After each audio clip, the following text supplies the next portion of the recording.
বাংলাদেশি নারী উদ্যোক্তা Nishat Anjum পলকা mummy kids উদ্যোগের জন্য পেয়েছেন আন্তর্জাতিক স্বীকৃতি আনলক হার ফিউচার প্রাইজ। দক্ষিণ এশিয়ার ৬ জন বিজয়ীর একজন তিনি। নারীর স্বাস্থ্য সচেতনতা ও সুলভে সুবিধা দিয়ে তার উদ্ভাবনী প্ল্যাটফর্ম এখন বিশ্ব মঞ্চে আলোচনায়। বিশ্বজুড়ে নারী উদ্যোক্তাদের সামাজিকভাবে প্রভাবশালী উদ্যোগকে এগিয়ে নিতে প্রতি বছর আয়োজন হয় আনলক হার ফিউচার প্রাইজ। অভিজাত বৈশ্বিক রিটেইল গ্রুপ দ্য বাইসেস্টার কালেকশনের এই পুরস্কারের শুধু অর্থ মূল্যই $৫০,০০০। এবারই প্রথম তারা শুরু করেছে এই আয়োজনের দক্ষিণ এশীয় সংস্করণ।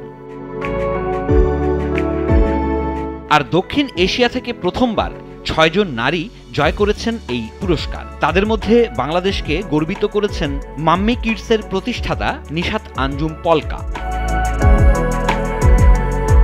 মাম্মি কিডস পরিবারের প্রতিটি সদস্যের একটি কমিউনিটি। এখানে খুব সহজে আর সুলভে মেলে নির্ভরযোগ্য স্বাস্থ্য পরামর্শ, চিকিৎসা আর প্রয়োজনীয় নানা পণ্য।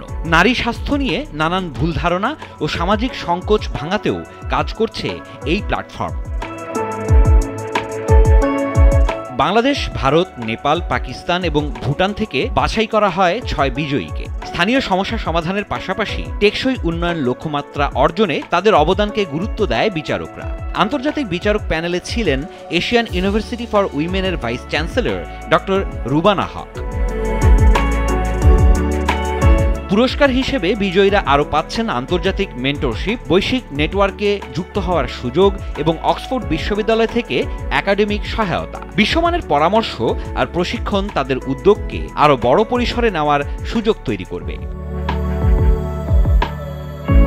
দক্ষিণ এশিয়ার নারীদের সাফল্য উদযাপনের ২০২৫ সংস্করণে বাংলাদেশি নিশাত আঞ্জুম পলকার অর্জন শুধু ব্যক্তিগত নয়, দেশের তরুণ নারী উদ্যোক্তা ও উদ্ভাবকদের জন্য এক অনন্য অনুপ্রেরণা।